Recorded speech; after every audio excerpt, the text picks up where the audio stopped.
Tonight, an airline ticket scam has surfaced. A motion calling for media scrutiny in Brampton has been abandoned. And 2 Brampton public schools will require uniforms in September. Chances of showers, Pearson 23, North 23. This update is brought to you by Frank Cotolo on 148.ca. Thinking about math, Frank calculates on 148.ca/Frank. I'm full of pong. Now here is some guys who deserve some media scrutiny. Mike and Ray with North American Harness Update on SRN1. Hi. The starter has called the field to the gate. How's it going?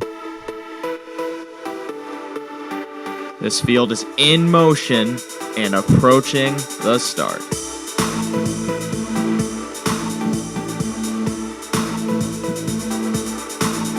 And they're off.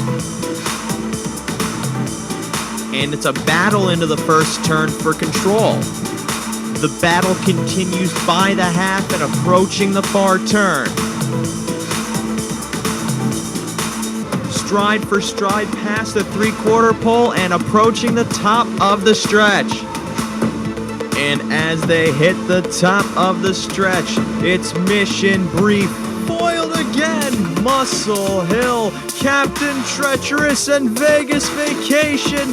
Lucky Jim, a rock and roll dance, be a magician. Sebastian K approaches the line. Guccio is coming late, and as they hit the wire, it's too close to call. Now here's North American Harness Update on SRN1. Let's see if this works. Can I do it from here? No, I can't. Oh, crap. There we go. Hi, everybody. How's it going? It's been a little while. A little while of time has passed between our last meeting here, but it seems like all you smiling faces are looking just as youthful or geriatric or whatever you were when you first came here. You look exactly like it. I'm going to take this mic out of the stand for now because I like to stand, but I also like to walk. And that's exactly what I'm going to do over the next couple of minutes as I introduce you to the greatest harness racing experience on the internet that most of the time has nothing to do with harness racing. I am and am still considering if I want to be Ray Cotolo. It's a very fragile kind of character that I have to portray, both in this life and to myself, because I'm only given one character. It's not like I could be Daniel Day-Lewis, who even had enough, one of the greatest actors of our generation, and he just flat out retired to try and take on his biggest role of joining real society. But we know he can't. He's Daniel Day-Lewis. He's too good for us. Unless, of course, he starts roaming the nights, and we call him Daniel Knight Lewis. Oh, jeez. Oh, God. I'm setting up a really poor tone for this show. But, thank you. Now is the time where I would like to reflect, because usually the monologue is kind of a reflection of man, life, spirit, body, bath, and works, and everything beyond. I, of course, in that sequence of words, probably named 2 hygiene store. Do you call them hygiene store? What would you call like a Bed Bath and Beyond? That wouldn't be like a sundry store. A hygiene store just sounds, even though it's for something clean, it sounds nasty. Like the only people who go in there are nasty people. Now, probably Bed Bath and Beyond or Bed Bath Body Works. I can't even get them. I can't tell them apart. They're the exact same store in my mind. I don't care about them anymore. The point I'm trying to make here is, as a millennial, I am forced by the social contract of our generation to be introspective verbally. But I don't have to adhere to anything I say at all. Now, you could say this could be running a motif between every generation, but that's very like Hemingwayian. Is that even the right verbiage of that? It probably will be now at this point. Very Hemingwayian, kind of like every generation is lost, so we drink. There's a lot of drinking in Hemingway books and in Mankind. He might be right, but I don't want to admit that because I'm supposed to be right in this scenario. As a millennial, I'm supposed to be a provocateur, if that means a person who is provocative. If it does not, and it means something else, then do not Google that and assume the definition I am saying at this moment. Now, every generation needs some kind of speaker, some kind of orator that defines the ideals of that generation. For one generation, they literally had Generation X. The African Americans had Malcolm X, and also all the Malcolms, because the Malcolms were a very underrepresented people back in those days. And I feel like the millennials need a Millennial X, and that could be me. However, I can't be as cool as Malcolm X, just to be completely honest, because I don't have the glasses, I don't have the tone. Like my voice is kind of raspy and kind of high tony, and not only that, I have a very feminine build. Nothing about me says strong, but then again, you look at some of the millennials and they're really letting their feminine side out. But I'll basically define myself this way.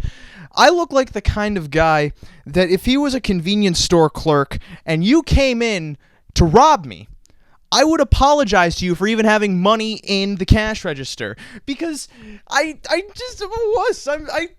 scared of confrontation. That's why I do radio shows and not live shows in front of people, because they throw things. You can't throw things when I'm doing radio. I'm in a safe, contained environment known as a father's basement. As I need to get some water now. Oh, you probably didn't even hear that while I was getting water. Hydration is the enemy, or is it dehydration is the enemy? I get things backwards sometimes. The point being is, welcome back to another exciting harness. I'm taking the mic out again. I put the mic in for a second. I don't want to stand. I don't want to be stationary. I like to move, because movement is livement. I couldn't find a rhyme. I apologize. I am an awful on-time rhymer. Except that kind of rhyme, but I'm not going to take credit for that, because there's no such thing as like a timer rhymer. Timer rhymer? What am I talking about at this point? I have no idea. I haven't slept very well recently, so this is going to probably be a bit of an interesting show as we go on over the next 2 hours. Joining me, of course, as usual, Mr. Michael Pribozie, who is capable of putting me to sleep whether I like it or not, and Ron Allums Jr., who cannot do that. However, he knows his way around a horse in more ways than one. How many ways? We may find out later. You could call in. If you guess the correct number, we'll send you a free t-shirt once we get t-shirts. That's probably not going to happen. Not the t-shirt thing, but we won't send you anything, because that is postage. And am I loosening the mic stand by twisting it? I don't know what I'm doing right now. Okay. I'm just playing around with the mic stand. That's kind of the only reason people have mic stands is, well, like you look at stand-up comedians, some of them, the really good ones, which I am not putting myself up there at all, they can leave the mic stand sit. However, you have other ones that like to lean on it, but Bill Burr kind of does it. And do I have to go into my Bill Burr now? Let me see. Hold on. I gotta lower my mic to do my Bill Burr, because it's actually somewhat okay. I gotta move. So okay, I'm getting captured. So this guy, I can't wait. I need to do Mark Wahlberg first if I'm going to get into Bill Burr. I'm not going to do it. I can't hear him right now. I can only do it when I hear him within the last 5 minutes of my time, and especially since I have not slept too well recently, my memory is pretty crap. My dad has pictures of kids that aren't his. Oh wait, no, that's my brother. All right, so moving on. You can't see that, but there is a baby picture on the studio desk at the moment. You're gonna have to trust me and trust that my dad does not have illegitimate kids, and we're gonna get into the harness racing. So the tickets should be going up momentarily for the Pick 4. They'll be the first order of business on tonight's show at the Meadowlands. It's a $50,000 guaranteed pool. Ron and Mike think it's way too hard, and I think they just are looking at it way too hard. It's a simpler sequence than it seems, and of course I say that as the person who hit the Pick 4 6 weeks ago for $207. It was a big win, 306 electoral college votes to 227. It's unprecedented, and we'll probably be able to pull off another great win like that because we're just so great at winning. Later on in the show, we'll talk about the eliminations over at Pocono Downs for many races, as a matter of fact. They have eliminations for the Lynch Memorial, for the Max Hempt Memorial, which, by the way, the Max Hempt Memorial is a very contentious race, mainly because it's only carried in, I think, 6 states? 20, it's like 17 medicinally, but that That's you don't have to know that because it's not spelled the same. Later on, and then there's the James Lynch, the Max Hempt after my bad hemp joke, the Earl Beal Jr. Memorial, and the Ben Franklin Memorial, which may be the saddest of them all because we all forget sometimes that Ben Franklin died a hero when he tried to fly that kite, but he flew it a little too high up. And he got struck by lightning. That's all that really happened. I got nothing else to say. I'm going to bring in my partners now, Mike Pribozie and Rod Allums Jr., as the Pick Fours go up on Twitter at NA Harness Update and our Facebook page, North American Harness Update. So we got our Skype open. We're going to dial the phone. Bop, bop, bop, ba, da, ba. I'm loving it. Okay, where's Mike on my thing? Is Mike even on? Oh, here's Mike. It says he's offline. Hello. Okay, Rod, you're here. Let's add Mike to the group call. He should be able to join us. All right, so that's a retweet. That's someone liking my post. That's my Pick 4 ticket going up. Rod, your ticket's up too. Mike Pribozie's now online, and he should be joining us. I'm still talking, but Mike can talk now since he's on. Mike, how you doing? Where are you at tonight, Rod? Outside or something? No. I'm hearing wind. You're also extremely close to the microphone. No, I'm not. I was talking to Rod, who's probably. It sounds like he's at a Six Flags. Rod, how are you at a Six Flags at 9:00 at night? I'm not at a Six Flags. Where are you this week? I'm in a silent room. Then whose kids are screaming? They're outside. Oh, it's not a silent room then, is it, Rod? Which should be silent. This is stupid. All right then. Kids yelling all the time. You're good. You're good.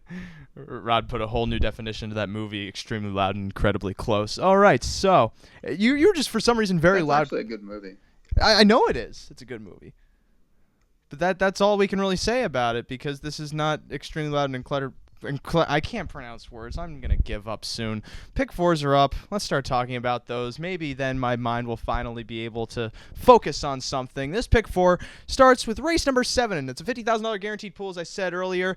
And as I also said before before you guys joined me, I think you guys are overlooking it or looking too hard into it. It wasn't as hard for me because I kind of just tossed some horses here and there that wouldn't really make the payoffs that great, and I took some chances.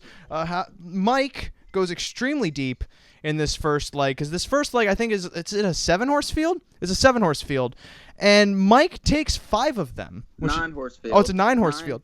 You still take more than half. Take more than half. I do. 5 deep. Starting with the 1, the gold medal Swan. The problem with this race is that you can't really trust anything. I mean, it's numbers of 5,000 last 5 trotters, and these horses are extremely inconsistent. They're getting some are getting post switch and they're off layoffs and things. So the 1 gold medal Swan moves inside here. Was second last time to Sweet Justice, who had to step up this week. Just ran in the last race against Trolley and raced okay, but so this horse has been facing decent ones. Was roughed up the last 2 before that, had the 10-hole and was outside the whole way, no chance. And then with the 8-hole, raced extremely well at 32-1 to almost win. Gets inside this time, I think against a little bit lesser types, and needs to be used, but has been known to make breaks in the past, especially from the rail. So, this horse needs to be used, but again, can't trust. The 3 War Cry Hall comes in from the amateurs, was second last time, where really had no chance against Banana Republic. I thought this horse raced really well last week. Came home 28-1, ended up 3 wide around the final turn. Gets a nice inside post here, and again is inconsistent but should be a price. The 4 Land on Fitz, 1-2 back at a similar level. Last time was in the Sweet Justice race from the 7-hole. And I thought raced okay again. Gets Scotty Z tonight. Needs to be used. The 5 Sheer Flex drops from numbers of 8,500. I don't think this horse has been racing very well, but sometimes can wake up. Was second at this level, 2 back. And then the 6, Aggressor's Comet. This horse has been racing in the numbers of 3s, but facing horses like Victor Gio, Deacon Tony, King on the Hill. Those are good 3-year-old trotters. So while, this horse faces a little bit tougher, I like the way it's been coming home. 27, 27-2, 27-3 the last 3 races. And, if the horse gets a setup, could fly by him late. So 1, 3, 4, 5, 6. So Mike has some trust issues in this race. Rod, do you have similar qualms with this field? Yeah, yes and no. I'm with him on the 1. I like the race last week. Was a tough race. Raced really well against, Sweet Justice is better than these. So for that same reason, I like him. I also used the 2 here off the qualifier. TJ Miller qualified this horse at Gateway, and the qualifier itself was pretty good. He kind of sat there, chased some decent ones around, and I think he's coming back into form. Was racing at Freehold, Yonkers, and those are pretty decent miles at those tracks, and he shows winning in 53 at the Meadowlands last year, and the horse likes to win. So I like that about him. And then I also use the 6. This horse has been racing well. Usually doesn't leave the rail, but flies home every week. And to me, this is a drop in class for him. And he's been racing. I mean, he was against King on the Hill last week and only got beat a length. So to me, this horse fits and is probably the one to beat in this race. So I went 1, 2, and 6. All right. You see, I have no trust issues whatsoever. Every person I've ever met in this life has either been he's never been a stranger, but a potential friend. I heard that quote once, and I punched the kid who said it, but that's besides the point in the restraining order I'm currently getting. I don't think In you've this ever race, punched anyone. in this race, Lies. I'm trying to seem threatening so people buy my tickets. All right, so I take the 1 gold medal Swan for the exact same reasons you do. However, I feel like he's a lot better than you guys are really crediting for, albeit he does have his issues, and this is a low-level trotting event, but he has form that does stand out from the rest, and he's going to be a favorite because of that. So the question is going to be whether or not he's going to live up to that hype. I used Land on Fitz coming off of that third-place finish against Sweet Justice in that Nars of $5,000 event. I feel it just had a little too much ground to make up when Sweet Justice started to kick away from him. This is not as strong of a field he's up against this week. Probably more comparable to the one he beat 2 starts ago. And if he can put in a similar effort to that, should be able to walk over these. And finally, the 6, Aggro Comet.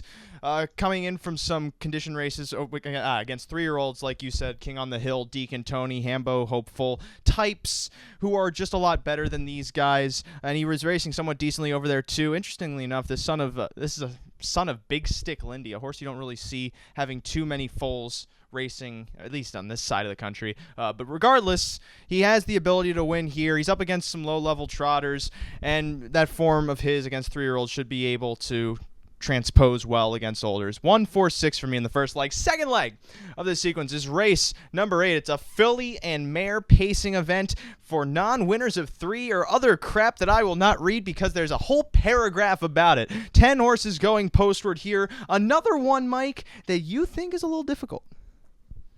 4 deep. Starting with the 3, Let's Have a Party. It's Alanya. This horse raced pretty well at this. Was 3-5 last time, but lost to Concerto. Still came home 27-4. Just got picked off late. Now is basically 4th start back. Gets Buongiorno. I'm not sure if that's the greatest move in the world, but the horse has potential. Likely early leader in the race, and has put in some decent races. The 7, Islay. This horse has been facing a lot better. Was racing well at Mohawk at upper levels. Wiggle at J, Wasaga Beach. Those are really nice older horses. Last time ended up at Yonkers with an outside post. The comment is behind Dead One. So has been facing better and, gets to the bigger track again tonight, which I think this horse will be much more comfortable. Must use. The 8, Angel's Pride. This is a 3-year-old filly racing New York Sire Stakes. Won last time in a 51 mile at Vernon. now gets first-time Lasix, which I'm not that crazy about, but this horse is difficult to leave off the ticket off that mile. And then the 10, Colorful Jasmine, had won a couple divisions of New Jersey Sire Stakes in really nice times. Went 52 and 3, 2 back, and then got a little tired in the final. Wow, 1-9. Well, I'm not necessarily a fan of that, and has missed a week. This horse is obviously a stakes horse dropping back into a condition race. So 3, 7, 8, 10. I wouldn't really give her too much credit because the horses in that New Jersey Sire Stakes were pretty not good. Better than these, though. I don't know. They do you remember some of them that were in there? They were going like 57, 58 as pacers. I don't know. This horse is 7 out of 8 in the exact. I mean, it's, I'm not in love with the race. Obviously, I went 4 deep. Well, Rod, Mike just threw down a bunch of numbers that I was totally listening to. Are they the same, or do you deviate a little bit from those? We're pretty close. I started with the 3. Tony Alanya Barnes been red hot the last week, and this horse, just looking at the book, this horse fits right with these. Has the potential to be a decent New York Sire Stakes horse. The 4, Rocket, it's Burke and Yannick. The horse had no chance last time out, and you get the driver change to Yannick. First time Yannick, from what I can see, and this horse, if he's, I almost used this one too. Yeah, if he's anywhere close, I think he's got a big shot to go by him. I threw the 6 in there, breadcrumb income. That's a tongue twister. The horse raced okay last week, and the horse got a really good trip off the rail and just sat there. Raced against better, I thought, in that last start, and I think in this class he's probably a good fit if he can get a similar trip also. The 8, Angel's Pride, first-time Lasix. I'm with Mike on that. I'm not big on first-time Lasix. I love second-time Lasix. It's a tough drug, and it's hard to get used to the first time you have it. I don't like first-time Lasix off a win either. That's another issue. I feel like meth's a harder drug. I'm not sure why they put this horse on Lasix after a lifetime mark, but if the horse bled, that shows how good the horse really is. I know so good that it can choke on its own blood and go 51 on a fast track. Yeah. I don't give her as much credit as you do. Fast track, but the horse is plenty good enough. You can see that from all of his lines, and obviously likes the big track. I don't know. Might also like blood in her lungs. I don't know if that's a good or bad move, really. Some people got weird preferences. It could work either way.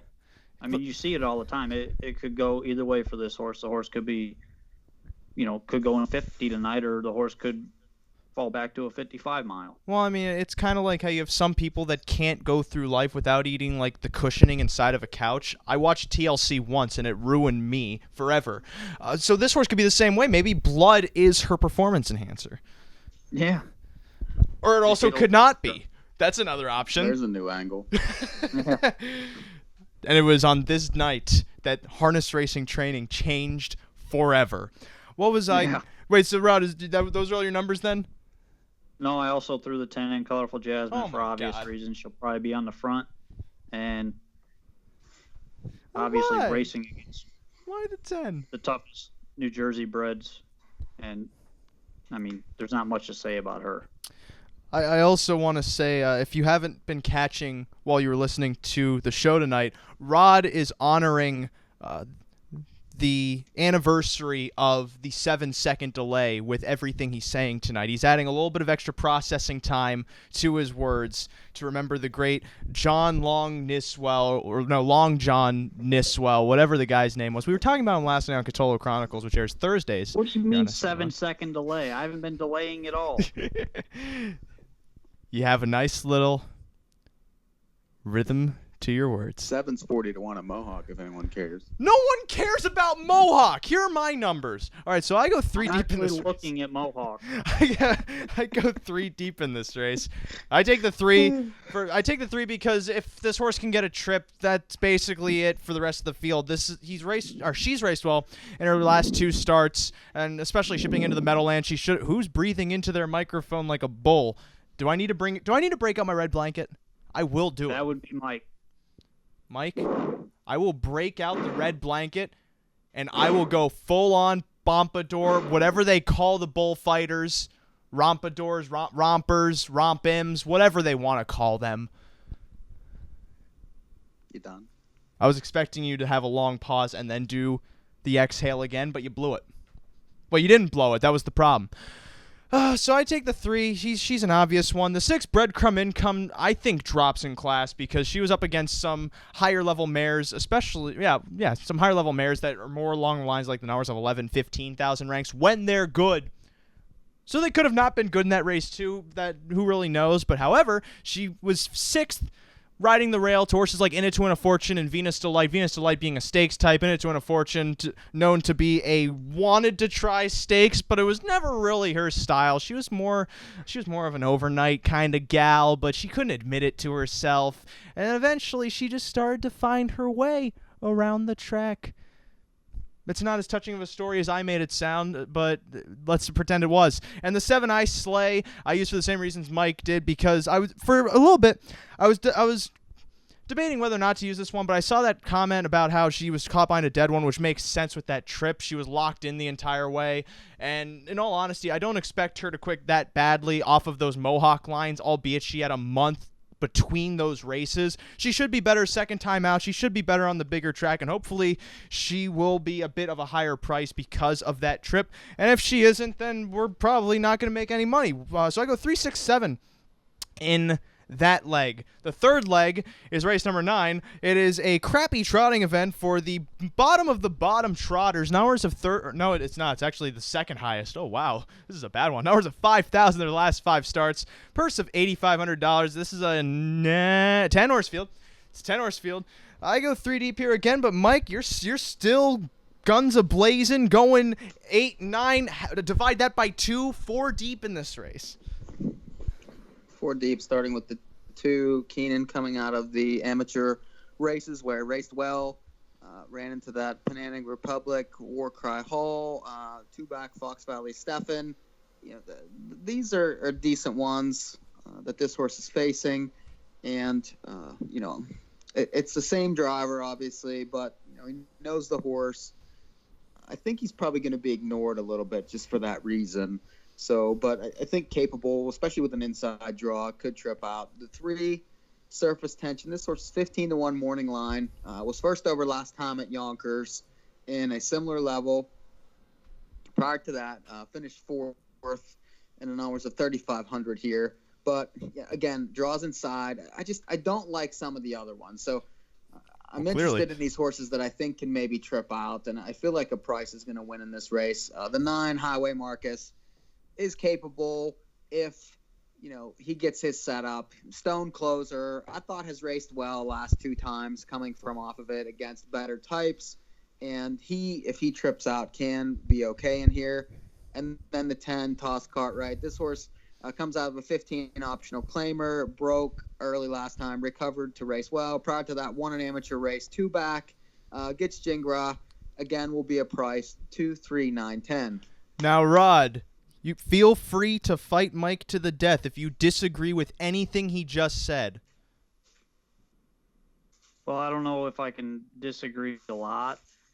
The 2 I don't like just because this horse, he's still got the amateur driver on him. So, to me, I find it tough to use that horse.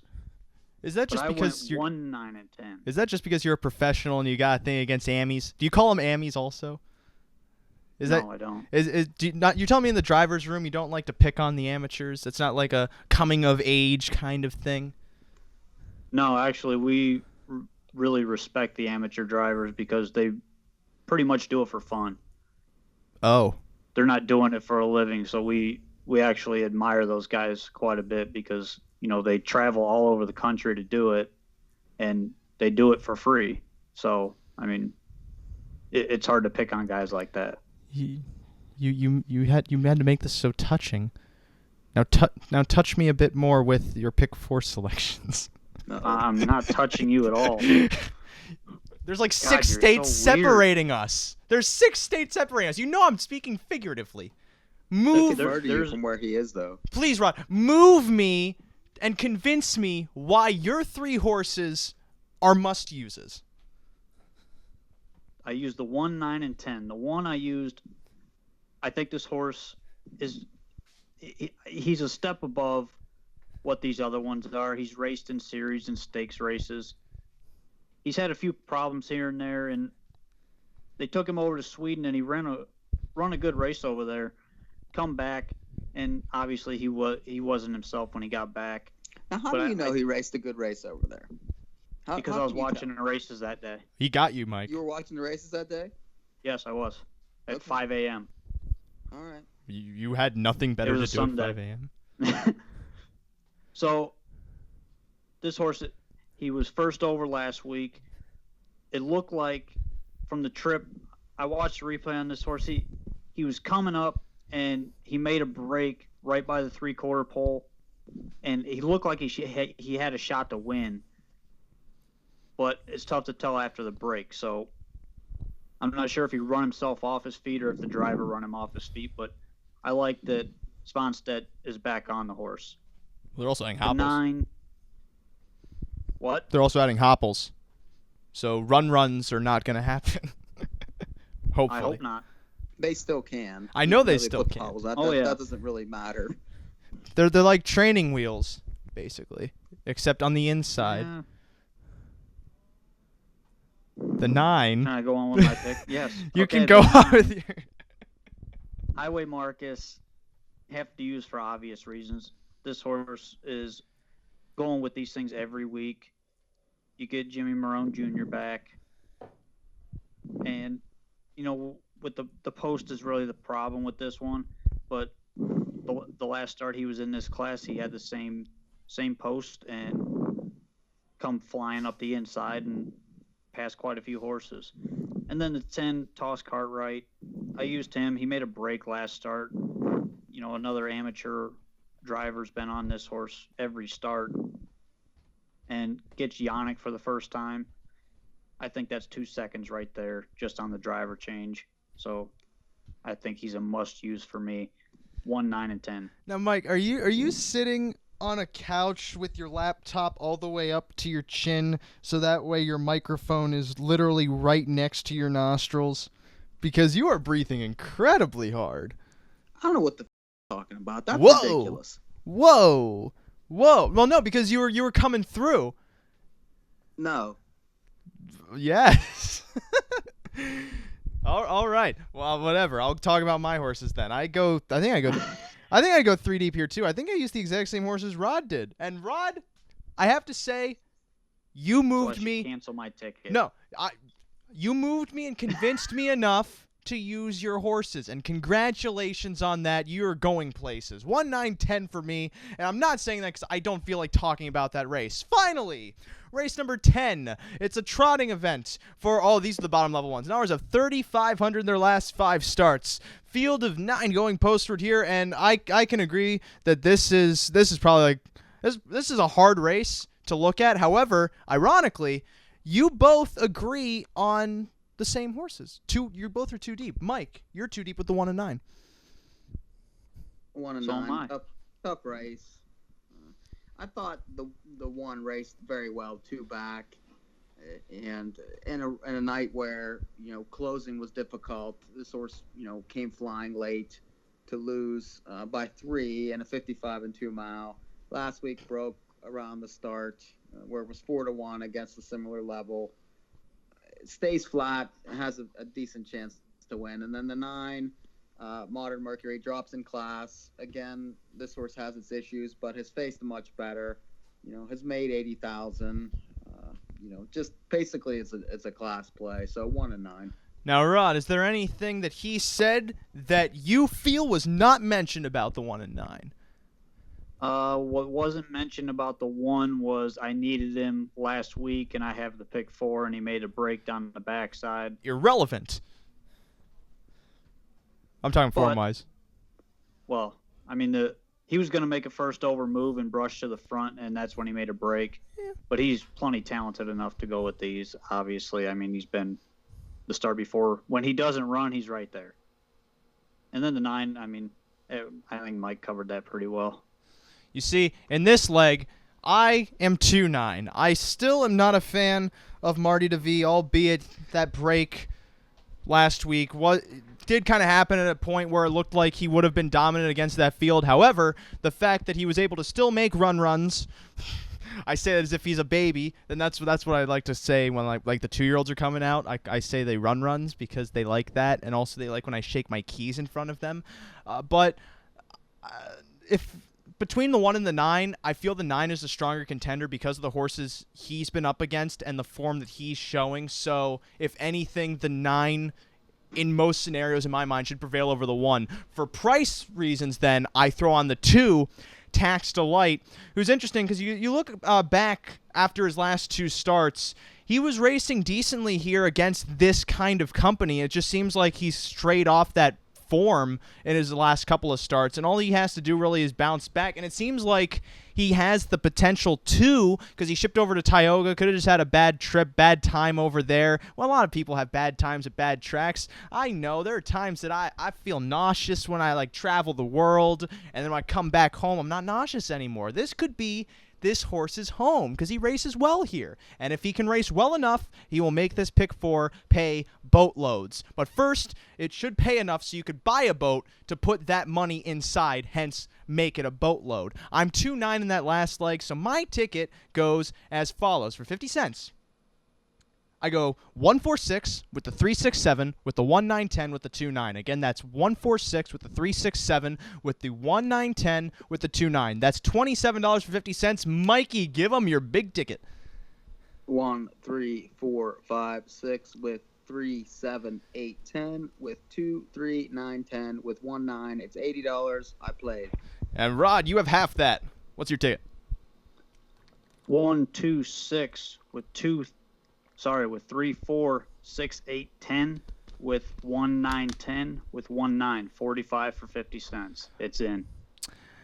Mine is not, but that doesn't mean I have zero hope for it. It just means I don't like pick 4s. We're 0 minutes away from the 7th race. We're currently dragging to post time as we await the pick 4 pool to exceed $50,000, currently at $38,000. It's close to the amount my school charges for tuition a semester, or for a year. It's a lot of money. It's a lot of money. Irrelevant. It is, but it's also a drop because I'm a college kid now. I like parties. Ooh. And football.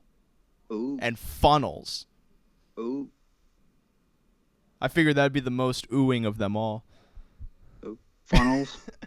I mean, it kind of goes hand in hand with the drinking. I'm just trying to name off anything that reminds me of Penn State at this point. But Penn State is not the school I'm going to. I'm not going to say the school I'm going to.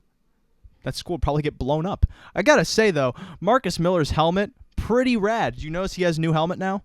New helmets. Yes. He doesn't wear them all at once, though. He's got these cool little designs made by some kind of Nordic artist. I'm just saying that to make it sound fancy. But they are pretty fancy looking. Mike Reedy? Yeah, I mean, the helmets they're pretty cool, but what does it do to promote sport? It makes them look cool. Like, you know how in 2006, there was the first NASCAR driver that had flames to his car, and since then it's become a phenomenon? I'm just sitting here trying not to breathe. Your wife may thank you for that, Mike. Ooh. Is it better? Is it better? It's better. Yeah, stop breathing. It's okay. So the pick 4 pulls at $47,000. We got like a minute or two left then before they're getting ready to go, as right now we're seeing Sheer Flex, There's that is sheer flex, but now we're looking at Mono Bono B. It's a pretty even betting board in this race. The 6, of course, is the favorite. That 8-1 morning line's junk. Yeah, not to take that word from you. I know how much it means to you. Warcry Hall, however, interesting to see that he's the second choice at 3-1. I feel like that might just be because of people playing the driver change angle, which I think is it's a little much. I'm surprised the 7's not taking a nickel. I mean, this horse should not be 26-1. I mean, I didn't use him, but he should not be this high against these horses. His record against this group, though, isn't great, and he won that race against horses that were barely walking. But he can win this race, I'm telling you. He won pretty easily last week. I mean, it says a length, but I mean, he won pretty much in hand. He kind of gave him a couple love taps toward the wire, but I agree he shouldn't be 26-1 right now. How about the 3 getting hammered? I said that. 3-1 in the race. I just said that. I thought the 3 would take some money just because of the driver change. 5-2? 5-2 is more than that. That's more than a little bit of money. That's a lot of money. He's almost the favorite. The 6 is actually drifting up if the 3's going down from 3-1 to 5-2. That's a great price for 1. I could bite on that 5-1. I don't really. Nothing in this race is really appealing to me price wise, except Land on Fitz just drifted up to 7-1. So I'd think he might go up a bit more as they're getting ready to go. We got 30 seconds to post. The only reason I didn't use Land on Fitz here is just because he looks like he's topped out at like that 54-4, 54-3. I don't know if he can go anymore. He had a perfect trip last week and didn't gain any ground on him. I think you're reading the Times a little much. I thought he bounced a little though too. Yeah. And he was against. Well, I mean, he was second over last week and didn't pull off his cover until the 8th pole, and he's getting just hung Scotty there. Z too. I mean, he's getting a little bit of a driver upgrade. Yeah, I agree with that. I just don't think it's going to make enough of a difference. All right, let's watch Rod be proven wrong as they're going up to the gate. I was about to say loading into the gate. They're going up to the gate. You said that last week, and I was live, so I should be live here in about 2.5 minutes. Yeah, well, I don't understand why. I'm live right now. He's live. Mike, however, if he stops breathing at this rate, may not be. We're going up to the gate for the 7th race. First leg of this pick 4. Current favorite at 2-1. The 6. Agristore's Comet. That's how it's going to be. Second choice at 5-2. The 3. Warcry Hall. Third choice then at 9-2. The 1. Gold Medal Swan. Field for the 7th is in motion and approaching the start.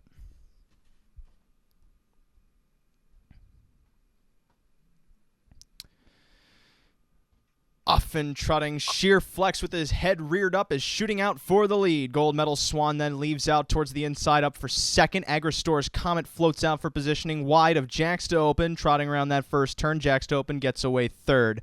Agristore's Comet tucks in fourth in front of Warcry Hall, who gets away fifth. Sixth then comes Land on Fitz to the quarter. Back then to Icy Caviar in front of Monobono B and the trailer, Real DJ Hanover. Onto the opening quarter, sheer flex cleared control from Gold Medal Swan, who angles out to the outside to circle for command off a 27-1 opening quarter. Shown the whip, Miller sends Gold Medal Swan to the front on down the backstretch, past 3/8 into the half-mile mark. Sheer flex, now 2 lengths off the lead. Second, third, then comes Jacks to Open. Fourth still, Agristore's Comet. Warcry Hall begins to edge to the outside from fifth, trying to flush out some cover. Land on Fitz tracks him from sixth. As out of fourth now, Agristore's Comet. Plugs are pulled. Buter is sending him first over and uncovered into a fast half as Gold Medal Swan hits that station in 55-3. 28-2 for that second quarter, trotting into that far turn in front. Gold Medal Swan by a length and 3/4. Now 2 as sheer flex sits the pocket. Agristore's Comet, it's inching closer now to take the second spot, only 2 lengths away. Matching strides with sheer flex to 3/4. Inside fourth, Jacks to Open with room to angle out as Warcry Hall's gapping fifth. 3 wide from the back, Land on Fitz with about 5 lengths to make up. Then it's Real DJ Hanover to the inside, back to Icy Caviar and trailing Monobono B. 3/4 and 124-3 as Gold Medal Swan is now faced by Agristore's Agristore's Comet to the outside, coming to the 8th pole.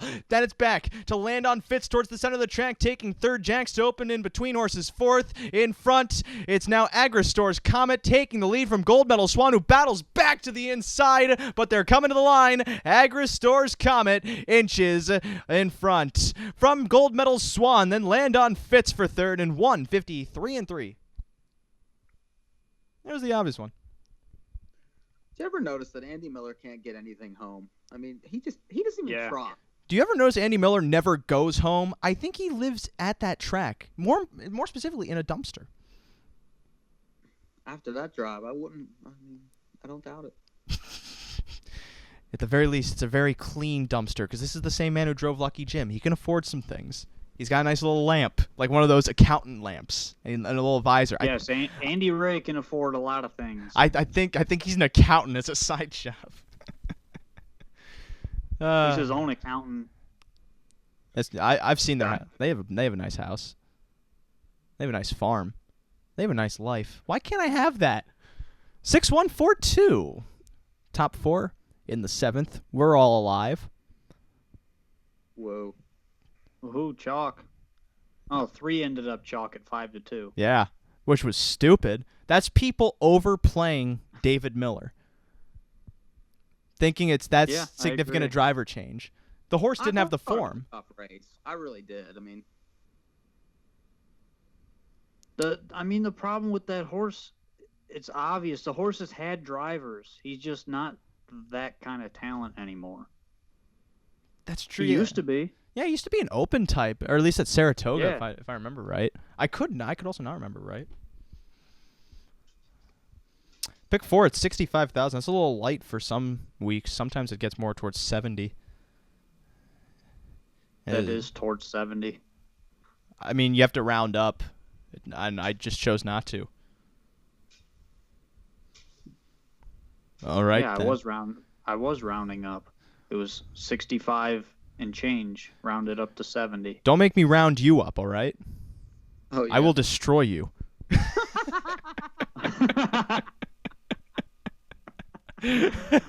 Oh, we can't even say anything because it's so funny. I told you, like, my description of myself at the beginning of the show is perfect. You guys were listening to the monologue, right? Probably not, because of what I've been saying the last couple of weeks. I was saying how I have the build of a person that if he worked at a convenience store and you came in to rob me, I would apologize to you for having money in the cash register. I'm that much of a wimp. Well, we already knew that. I can't. I'm trying to open this water bottle, and it's more trivial than it should be. We're here for you. Don't worry. No, you're not. You're breathing at me, and then you drop F-bombs, and the FCC is going to fine me, and then they're going to say, we're not going to give you a show anymore. If you get fined, I'll pay the fine. And then this net neutrality is going to kick in, and we're going to have an unfair advantage anymore because we're going to have to compete with Netflix. Well, just go back and edit it before you upload it. Yeah, you need to beep that out. Yeah, sure. Make me do it. You need me to have a 7-second delay. Why can't you be like Rod? Rod has one. Rod is a nice little... the first time I've cursed on this show. Although I feel like Rod's also just running on like a 2006 Intel processor.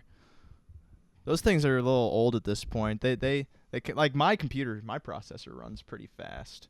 Oh. But my computer's still kind of slow. Last year, I can tell you, Rod, his computer blew up about 17 times during the show. Now, if it blew up, I wouldn't have a house mic because my house would be engulfed with it. It just shut off. Say overheated. That is the word for it. It didn't overheat enough to explode. It didn't have one of those fancy lithium-ion batteries that made the Samsung Edges so cool. We need to talk some off and pacing since it's first day of the new season. Thank you for reminding me. This pick 4 is going to be brought to you by Off and Pacing, as you see in the little pick 4 graphics on the top right-hand corner. And I just put my mic into the stand, and I'm just standing right now, and I'm interacting with the area around me as if I can touch what is digitally not there. That makes no sense to you, but trust me, it does to me. Like the fact that my dad has pictures of children I do not know on his desk. But anyway, that's partially true.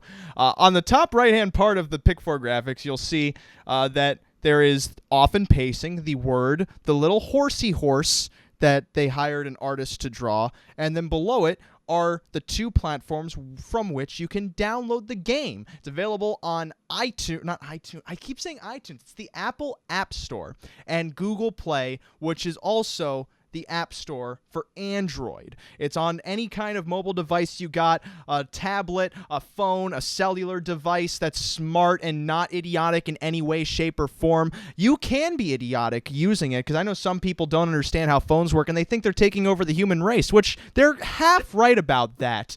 And it's a pretty, and I gotta say, it's a pretty user-friendly pretty user-friendly design, often pacing. It's very simple, very straightforward. That's the entire intent of the game's design, is to try and make it as simple as possible, as you can choose. You can race horses, you can buy horses, you can claim horses, and it's all with the tap of a finger. Well, a couple taps of a finger sometimes. You can breed horses too, but you can't watch them do it because it's pretty quick. If you blink, you'll miss it. That sounds pretty familiar to you, doesn't it? I think I have the best names for all of the foals in my stable on Often Pacing. Well, of course you think that. You're stupid. Anyway, so... Oh. Okay, so... I think we should probably read some of my horses' names on the air. I think so, too. All of them are just basically how much Rod is better than me, which we have not sent to a committee to approve of that hierarchical change.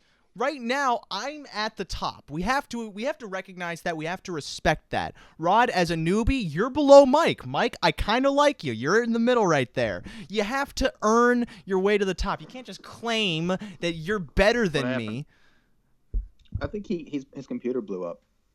All right, well, we're filling in. I'm so right. Anyway, I'm here. My name. I'm here. I'm talking. That I came up with on Often Pacing for all these foals had something to do with this show. So if you see horses that I happen to sell or I'm racing on there. This is not good. We might be off the air. We might be off. Oh, I think we fell off the air for a second. Oh, that's not good. All right. Yeah, our internet actually just went out.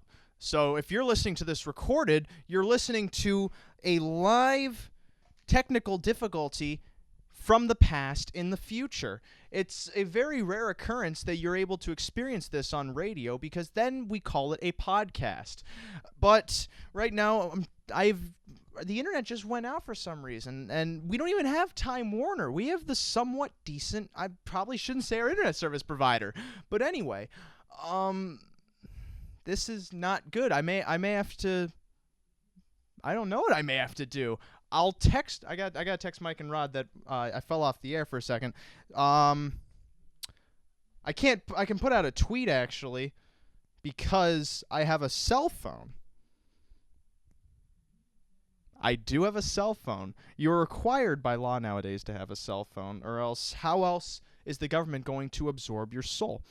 So I'm gonna go on the show page and put out a tweet saying we have fallen off the air due to an internet outage.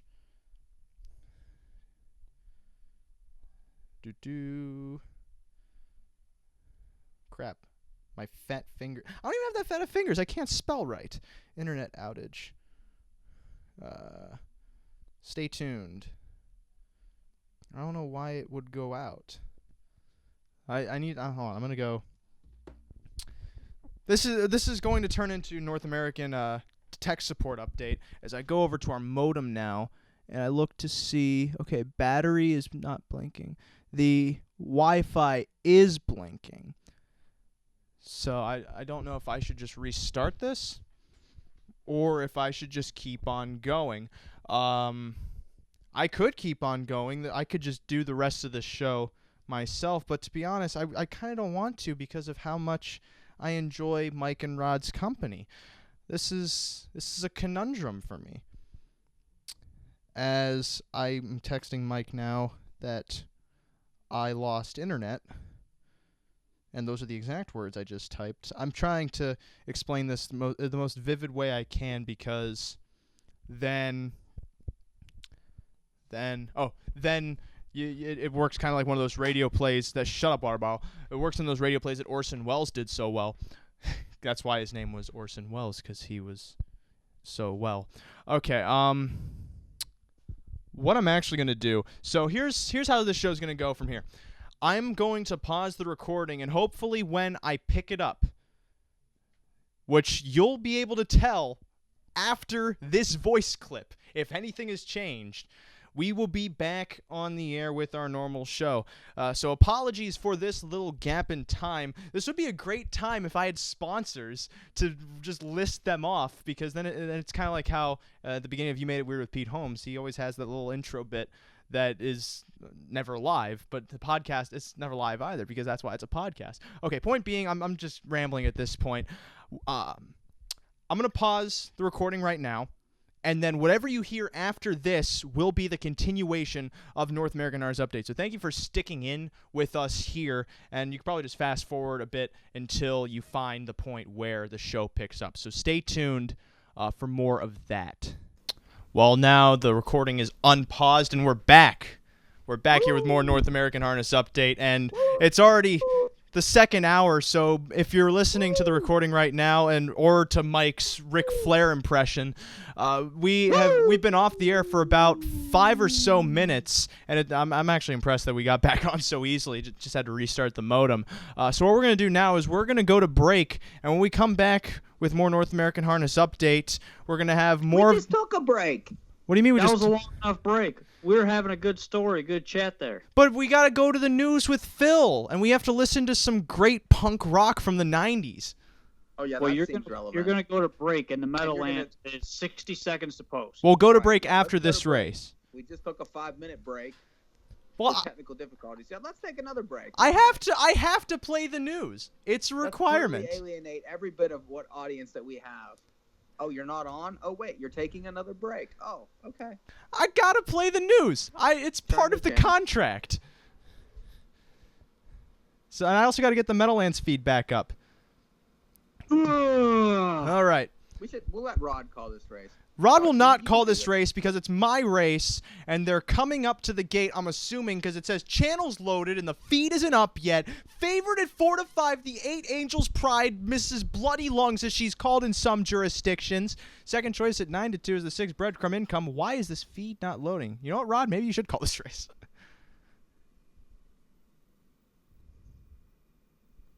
Uh-oh. Internet just went out again. You're kidding me. Come The on. internet went out and you're still on? It like goes, it phases in and out. No, Oh. he's gone, I think. I'm here. Now he is. Oh, jeez, come on. Can you guys hear me? Yeah. Yes. Okay, it's phasing in and out. I don't know why it's doing that. We paid our bill. We always pay our Jump. bill. Jump. Again, you'd think Crap. we have Time Warner. You must have Time Warner. It is not Time Warner. Maybe they thought we were taking another break. This show is now going to be, for the remainder of the hour, a sequence of I'll breaks. read the He's news. shutting us off. It's Philip Hong. A woman was attacked in a home invasion last week. That- 36 and sunny tomorrow. That's an awful Phil Hong and also not the news. That is fake news, You have Mike. the feed up? I don't know. What's happening? Here you go. Get All out. right, I'll attempt this. All right. Okay.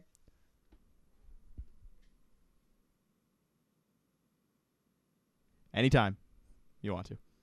They didn't go yet. Oh, well, I don't know that. They're off. Colorful Jasmine going out for the lead. Breadcrumb Income also flying from the middle. With Let's Have a Party going for the 3-hole. Off stride is Miss Apples out of the 2-hole. Getting away fourth is Rocket. Would you like me to Fifth. pick it up from here? Yes. Okay. No, he's doing fine. They're coming to the quarter. In front now is Colorful Jasmine from Breadcrumb Income taking second, third, then Let's Have a Party first quarter in 26-3. Rockette's fourth as they move on to the backstretch. Hope then is pacing fifth in front of Better Just Wing at sixth. Seventh, I Slay now pulling to the outside on her back moves. Angel's Pride second over. Now third over as off the rail comes Better Just Wing It uncovered. Trying to flush out cover as Rockette 2 is edging off the cones. So a lot of movement behind Colorful Jasmine, the leader. Coming to the halfway point, a length and a half in front of Breadcrumb Income. Now sitting third is Let's Have a Party, edged out of third to go first over and take second off a 56.5. You following? Colorful Jasmine around the far turn. A length in front of Let's Have a Party, applying pressure on the outside. Second, third, then to the inside. Breadcrumb Income gapping now 2 1/4 lengths off the lead. Back then to fourth, Rockette. And there's a 3-length gap followed back to I Slay, overtaking Better Just Wing It. Angel's Pride is moving too, but is 6 lengths off the lead, followed by Angel Speak, and then dropping out in the rear, Hope and Ms. Apples, who went off stride again. 1:23 for 3/4. They come to the top of the stretch. Colorful Jasmine's kicked away to a 3-length lead from Breadcrumb Income, trying to chase her down from second, and she's gaining on her as they come to the 8th pole. Colorful Jasmine, short-strided. Callahan trying to keep her to her task. Breadcrumb Income is angled out and is swinging by. Breadcrumb Income coming to Colorful Jasmine as they come to the line. She comes back. Colorful Jasmine fights on to hold off Breadcrumb Income, who could only handle second. Then for third, I wasn't paying attention, but the mile went in 1:51-3. That was a fairly confident drive on the 10. Are you kidding me? Wow, that was incredible. Yeah. No, but look at the drive on the 10. He's like looking over, not even like. He didn't even get after her. Meanwhile, very confident drive, I thought. Probably Brian Burton was getting at his horse way too much, and she just gave up. No, the 6 was never going by. I think this Colorful Jasmine is a horse you can't hit because she'll quit. He never once hit her. No, that's what he just was kissing at her, but that was it. Yeah, I think she's one of those fillies. I've had quite a few of those. They're fun to drive, but they're not fun because, if you hit them, you're going backwards. What's that, guys? You're saying we should go to break? I agree. No. No. We have to. So do it. Thank you. Jeez, was it that hard? I guess it was. All right, so we're going to regroup here on North American Horse Update. When we come back on the show, we'll have the eliminations from Pocono, as well as the remainder of this pick 4, which I unfortunately am not alive in because I did not like Colorful Jasmine. I thought she was a piece of doo-doo, and she instead did win. Let's go with that. More North American Harness Update. You know what? Let's just play the news. Here's the news. Philip Hong and Woodbridge. Police are reminding you to be vigilant after reports of an airline ticket scam have surfaced. York Regional Police say a woman called their officers after trying to use airline tickets purchased on an online classified site. The tickets were later found to be purchased using a fake credit card. Police remind you to only make purchases online from companies you trust and do not pay using cash, money transfers, or money orders. A motion calling for local media to be scrutinized by Brampton Council has been withdrawn by Councillor Gail Miles. Miles had introduced the motion, seconded by fellow Councillor Elaine Moore, after they claimed local media coverage of their dealings was biased and inaccurate. Miles now says the motion was a knee-jerk reaction, which if passed would have required the posting of all questions from media on the Brampton City website. 2 Brampton public schools will require uniforms in September. Parents from McClure Public School and Sir William Gage Middle School have approved the new dress code requiring uniforms in the new school year. Peel District School Board officials decided recently to defer dress code changes to individual schools. Chances of showers in the forecast, Pearson 23, North 23. I'll have more updates on SRN1. For now, I'm Philip Hong. All right, that was Phil with the news, and that's basically all I have to do, and now I get to bring back Rod and Mike as we continue on with North American Harness Update. So are we going to do our little contest this week for Pocono or no? Did you mention anything to Rod about this? Why would I mention it to him? Because nothing's been mentioned to me because you remember what I am? I'm chopped liver. Oh. No, you're just at the bottom of the barrel. You see, Rod, Mike and I have not liked the way you've been have been subverting us the last couple of weeks, trying to be so much of a better handicapper than him and I, and self-proclaiming yourself to be one of the greatest people to ever grace this earth. More importantly, more important than me. All right. Now, Mike and I both agreed. I'm pretty sure I didn't say anything about Mike. Mike and I both have agreed. been saying I'm better than you at handicapping. Mike and I both agreed that you are not better at handicapping. And I didn't say a word. Mike, this was your idea. Mike and I agreed that we need to knock you off of that horse of yours because, first off, that's a very appropriate... Complete crap. It's a pretty appropriate adage since you were knocked off of many horses, I'm assuming, in your career. And now we get to do it one more time, but figuratively, because you're riding a little too high. You're thinking you're better than me, a little pipsqueak boy that all he has is handicapping, and Mike, who has a doctorate and $100,000 in school loans. You think you're better than us, Rod? You're gonna have to prove it this week. Okay. Oh, really? It was that easy? I knew he'd be ready for this. Oh. I didn't plan for that. Okay, so what are we doing? Oh. I don't know. I thought you wouldn't be up to the task, and I would be crowned champion. You guys would come to my house. You would raise me up high, go hip hip hooray. It'd be like a Jewish wedding, except my body is the And then chair. just drop you? We'd all sing Hava Nagila, and then you guys would have some tequila.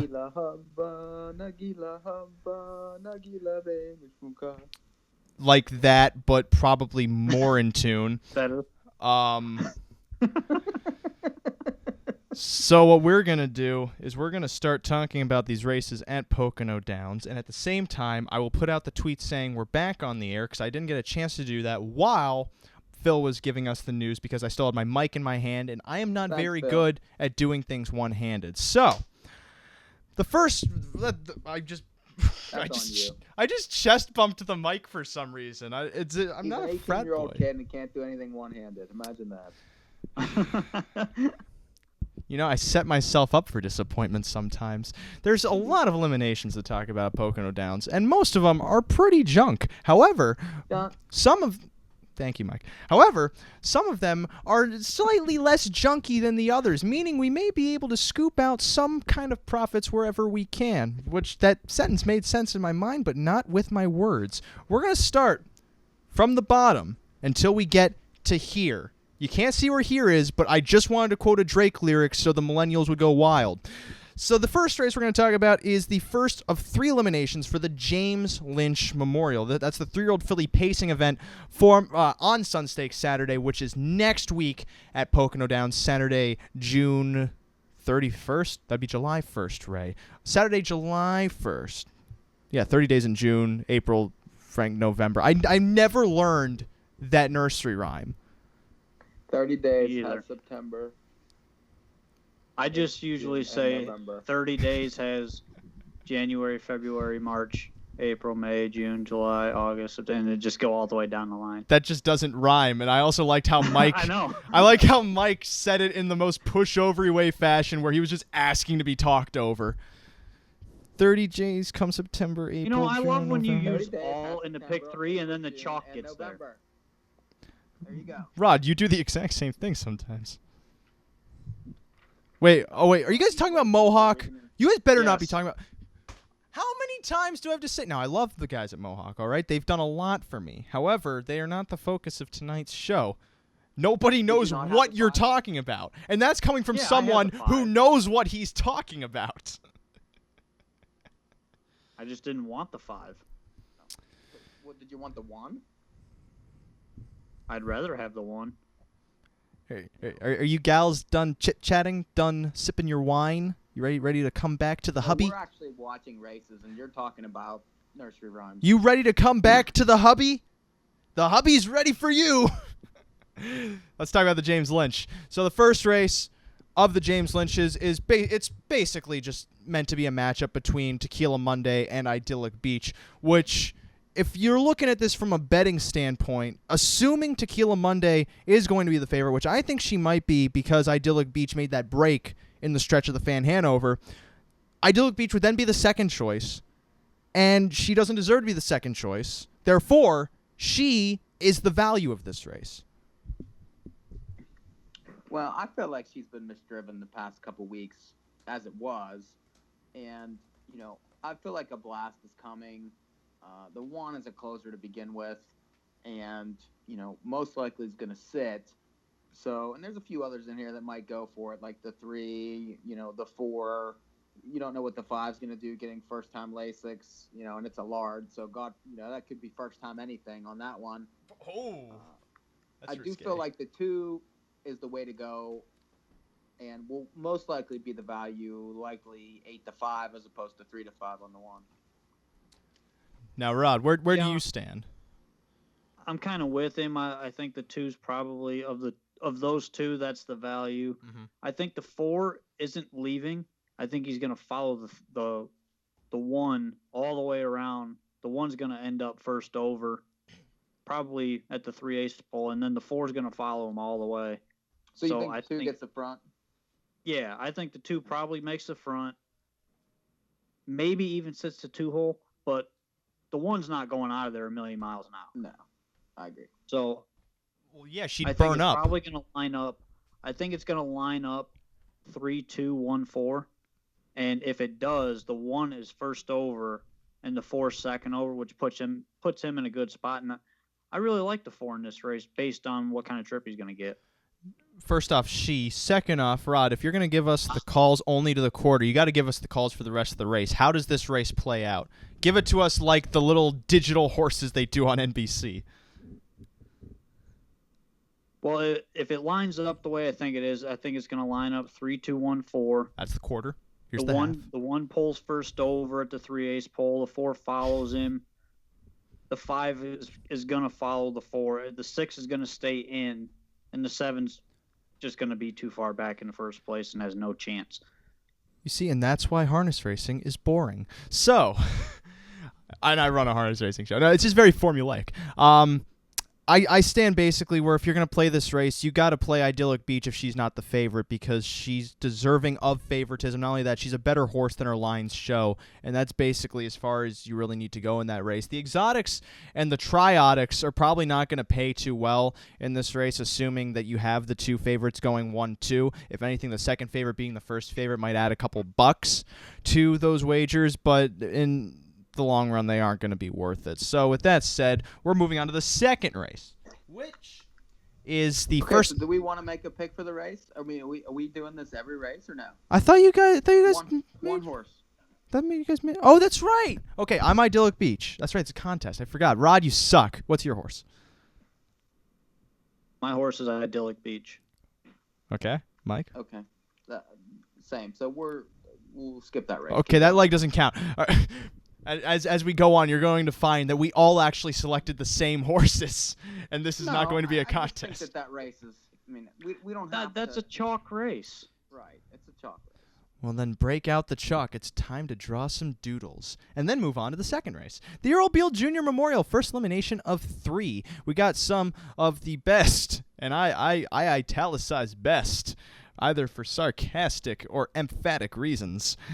I was kind of going into the Mitch Hedberg style delivery. I like to do that sometimes. What was I talking about? Oh, yeah. This 3-year-old trotters. It's a field of 8-ish, I think. I'm not going to scroll down on the PPPs because I'm standing away from my computer. However, I do know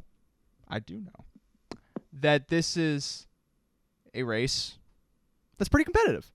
There's a lot of different ways you can go here. You got some horses on the outside that have some talent. You have Rubio to the inside. Is the only standout really on that side of the gate. So, Mike, starting with you, where do you find the value in this race to be? I think it's to the outside. I like the 6 and the 7. The 6 has been impressive in these New Jersey Sire Stakes, I think. That Yes Mickey, King in the Hill types. I think that they're good. I like the horse's race last time in the final, especially. Had to get away from the rail and kind of held them all off. Never anyone looked like they were going by this horse. So I'm curious with the smaller track if this horse can use that speed early and get to the front, and hold them all off again. I don't trust the 3. even though it won last time here at Pocono, that looked like a pretty cushy trip there against lesser horses. Some of these other ones are used to getting the front and having their own way. The other one I would be interested in would be the 7, Sortie, who broke last time at 1-9 against, a lot of these horses inside. But prior to that, 1-2 in a row at the Meadows in fairly easy fashion. This horse was dominant there and had some, 53 and 1 mile at the Meadows. That's legitimate, especially on a sloppy track. I like 6 and 7. Now, you see, Mike does not trust the 3 so much that he chose to objectify him and call him by his unpreferred pronoun. It's a he, Mike, not an it. Horses are people, too. Rod will tell you that. He trained them. Not people. Not people. They're animals. Correct. How can you train horses and believe that? Because they're a lot bigger than people. That was an absurdly long pause that was unnecessary. It was like 3 seconds. I was waiting for you to say something else. That's like 20 years in radio. How about you tell us? Not murder you. How about you tell us about your horse here? My horse here, I could have went a few different ways, but I'm gonna go ahead and go with the 4. Give it gas and go. Was racing against cheaper, but has the speed and has the inside speed other than the 1. But the 1's also known to make breaks off the gate. So I'm going with the 4 here just because I think he's going to loop the 3 off the gate. He's going to loop the 2. And if the 1 horse happens to get a little steppy, he's going to make the front easy. And the only one coming at him is Long Tom. And to me, Long Tom is one of those big, lanky trotters I think is probably suited for a big track. And the 7, I don't mind the 7. And, he's also racing against a little bit cheaper, but had really good miles at the Meadows.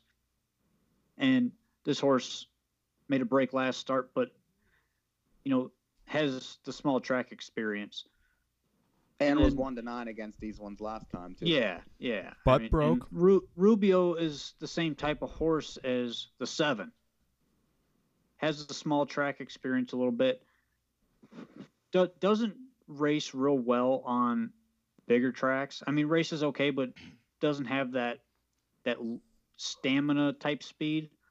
So I think the smaller track suits this horse a lot better. But even with all that said, I still like the 4 just because he's going to get out of there and he'll be the first one down to the rail of any of the other favorites. I feel like Rubio still can't get past all of the other horses calling him Little Marco. I think it really affects him and his performance. Now, Mike, you said you had the 6? 6 for me. That's my horse, too. Long Tom, best horse in this race, and if he's not the favorite, that's a crime, and you should play it. That's basically all I have to say about that race. Next one. Race 3, which is... All right, I'm the only one that's got a different horse so far. Okay. I told you we probably have the same horses. Up next is the 420 Roll 'em Up Stakes, a.k.a. the Max Hempt.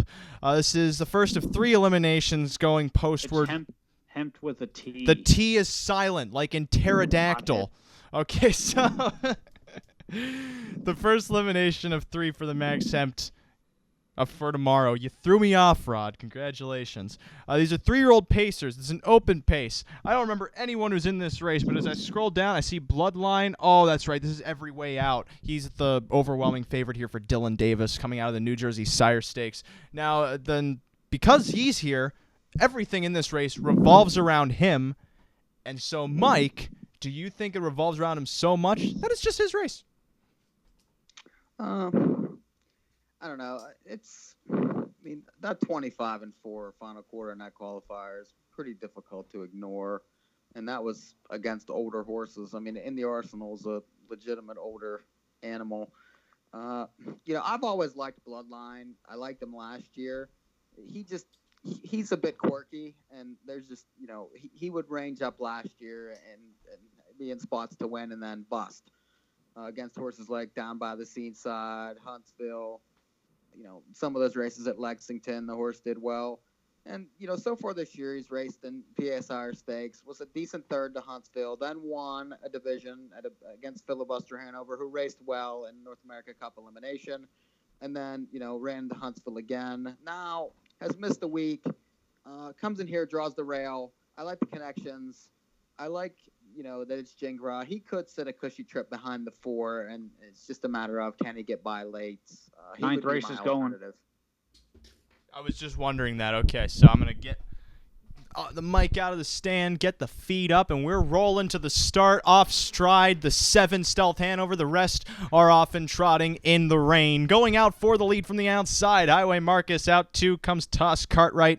Those two are going to be wide around that first turn as Tech Titan. It now moves up towards the rail to take the lead. Coming up to that opening quarter, Keenan then gets away. 3rd to the inside as Tusk Cartwright floats away. 4th to the outside on the way to the opening quarter. Wygant Princess trots 5th, then 3 lengths off the lead. 6th comes Surface Tension. Behind them, Ramzan trots 7th in front of Expressive Action, who gaps in 8th. Behind him, 9th and last, is Stealth Hanover. First quarter went 28-1 as they move on to the backstretch. Highway Marcus clears the lead from Tech Titan. Reined back. Now shuffled to 3rd is Tusk Cartwright, sweeping up to take the lead. Coming to 3/8. Back 4th is Keenan, about 3.5 lengths off the lead. Then it's back to Wygant Princess trotting 5th. Out from 6th comes Surface Tension. 7th then trying to follow that, Ramzan. Out 2 then from the rear, Stealth Hanover trying to make up ground, and as he did, he went off stride. Expressive Action, now the penultimate, and shown the whip in the back. Half went 56-3, 28-2 for that second quarter. Moving on to the far turn, Tusk Cartwright unchallenged as Gingras tries to rein him back a bit. Leads by a length from Tech Titan, now up to apply pressure. 2nd to the outside, coming to 3/4. Highway Marcus in a perfect spot. 3rd as Tech Titan gets a little rough around that turn and begins to drop back, taking Keenan with him. Out wide behind them from the stalled cover comes Keenan out 3 wide. Wygant Princess dove to the inside. Ramzan went wide. Surface Tension then is to the inside towards the back as they're chasing Tusk Cartwright in 1:25-3. Off the rail, Highway Marcus out to chase. Deeper on the track, Keenan for Calabrese, and Wygant Princess needs room behind them. 8th pole bound. Highway Marcus just trots away from Tusk Cartwright, but here comes Keenan down the center. But Highway Marcus extends his strides, holding on to the lead by a length and a quarter. Keenan chases in 2nd. Wygant Princess 3rd. This is Highway Marcus. He won by a length from Keenan, then Wygant Princess in 1:54-1. I'm glad the 9 won, but I feel like the 2 was the best. 9-1. Well, it was interfered with.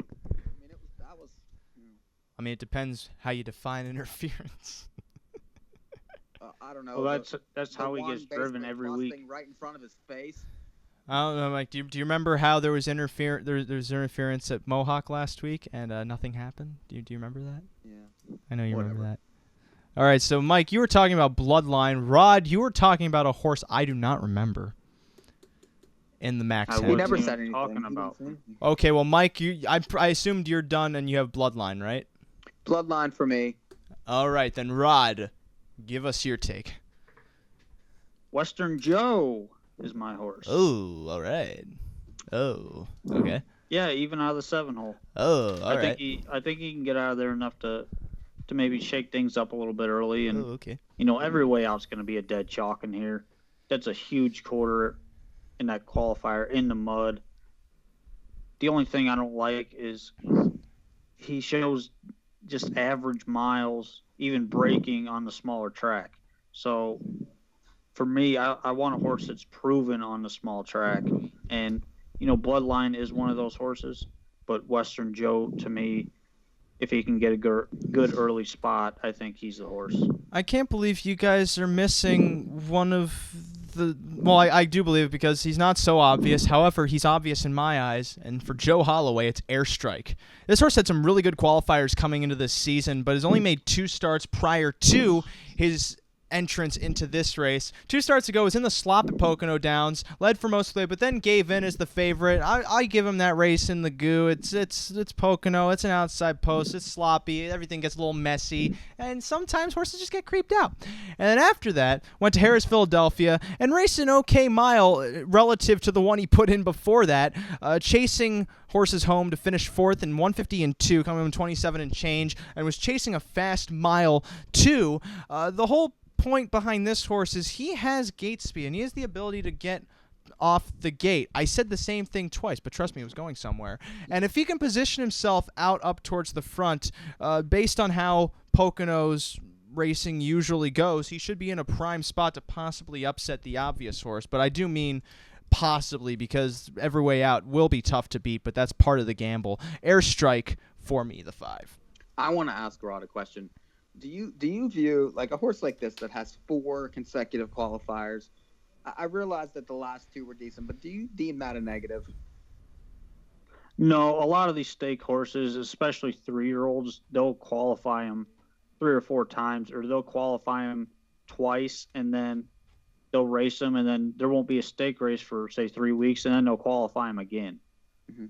They want to make sure they're tight going into these big races before they really. When I see that many qualifiers, sometimes I get a little leery of that. Well, have you trained horses, Mike? I trust Rod, and Rod supports me. Well, that's the reason why I asked Rod. I'm giving you my opinion on a past performance line.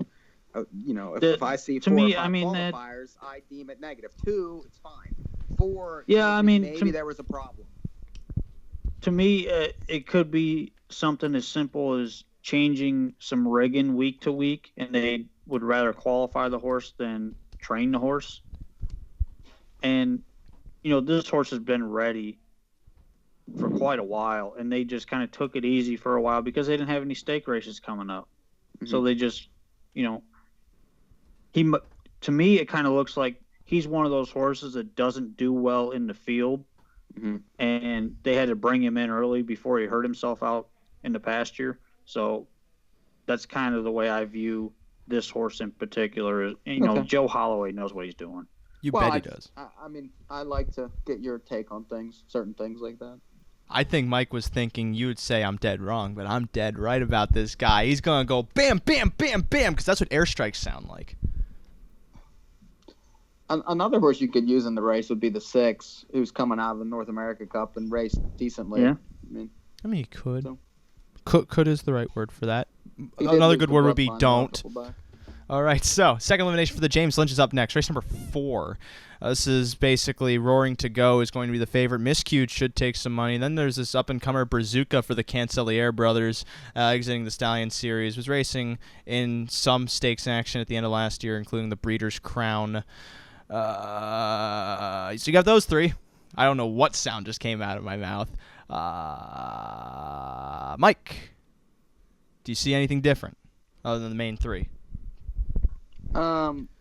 I like the 3 a little. Big City Betty raced decently to start the year in Sire Stakes, then ended up in the Lismore and won one of the eliminations, and then ran into the tough ones and kind of looked like maybe ran off a bit early and then quit, and that's fine. And then they raced conservatively last time after a week break at the Meadows and raced well to be 3rd against Caviar Alley. So this horse has some back class, has potential, can do it either way, it looks like. Gets a nice cushy post and, maybe can come from off of it. So I would be curious, especially at a price. All right. Now, Rod, tell us why the favorite is the best horse in this race. I'm going Brazuca. Oh, okay. That's not going to be the favorite. All right. Yeah, it's a cheaper series, but at the same time, this horse is going miles. A 51 mile at the Meadows is a good mile. This horse drew off. And Cancelliere brothers, for what these do, they got the best help. They buy the best horses, and they do a very good job. And they also have the I best think this money. Is one of those. Yeah, I know. This horse seems legit, and I think against these, he's probably the best horse. I'm interested in Galaxy for... Oh, my God, that's a pun! I just realized that. Like, Galaxy, the astronomical... Well, there was an outrider? That's a weird inquiry going at the Meadowlands. All right, that was a nice little zoom in on the 5. Anyway, Galaxy, who I just realized is a pun... Also noticing out of the mare Galleria, there's a lot of interesting breeding with this horse, but she's coming in off a decent race over at the Meadows, where it was first time Lasix. She broke moving in around the final turn. She recovered, and she closed to finish third in probably the best mile of her season so far. Now, what I'm thinking is second-time Lasix, moving over to the Pocono track, she should be a little bit better. You see her only win last year came here at Pocono Downs, so she might have some kind of affinity for the track, and if that's the case, she might be able to put herself into the mix, but she's going to have some trouble if she's going to come from off the pace just because of how speed-favoring Pocono is. However, she's going to be a decent price, and she's coming in off of miles that show improvement. I like Galaxy. I can't believe that's a pun. I just realized that. Next up, Ben Franklin free-for-all. First elimination of 3. Boston Red Rocks is here. Split the House is here. These are free-for-all pacers. This is probably not going to be a high-paying race. Mike, who's the best chalk of them all? Check 6, getting back to the smaller track that he loves. He's inside. He'll be out there early. Has run into Dr. J. Hanover and Sintra, Western Fame off perfect trips. I like him with the post advantage over Boston Red Rocks, who tends to do better on bigger tracks. And I think that he's the one. For you? Like the one? I thought you were married. He's the one in this race for me. He's actually the 2. You're confused. I understand. Rod, what do you see in this race? I like Split the House just because there's not a lot of speed in this race. Yep. The one's going to get out of there, but he doesn't really leave real hard. They won't beat the 2 in front. He can, and he will. No, of course. Georgie Knapp can get a horse out the gate as well as anybody ever. So that's really the only reason I like this horse. He's going to be to the front, and if somebody comes at him, it's going to be the 2, and he'll let him go, sit the 2, and probably come up the other stretch and beat him. I think this horse is, number 1, fast enough. Number 2, he's tight. And number 3, he's going to lead before they hit the turn. You listed every number except the number he is, which is number 4, but he's number 1. And he's number 4. Yeah, now they're refunding the 7. How special? He's number 1 in my heart. Not really, but so now the 7's gonna kill the pick 4. You watching this? Split the House likes this track. He can go fast over it. That's why I used. How does this stuff always happen to me?